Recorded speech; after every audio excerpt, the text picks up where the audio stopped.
Hello po mga ka-Jesnabs, welcome back po sa ating channel. Balik eskwela na po tayo at saka balik trabaho bukas, ano?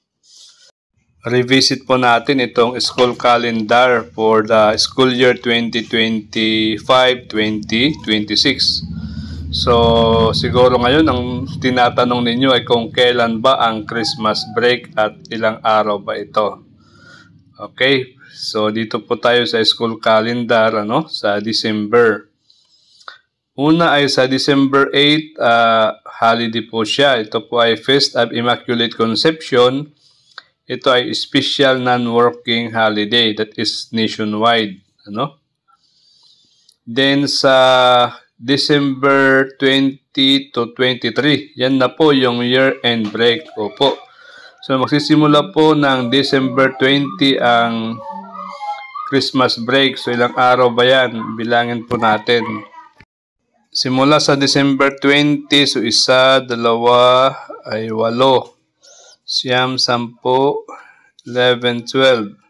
Isama natin yung sa January, 1, 2, 3, at saka 4.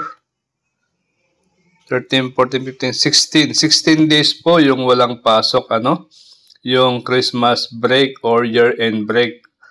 So, pwede po kayong mag-enjoy ng medyo matagal, Ito, tingnan po natin yung calendar ng January. Siyempre, January 1 yan ay New Year's Day, Then, yung resumption of classes ay January 6. So, nabilang na nga yan kanina.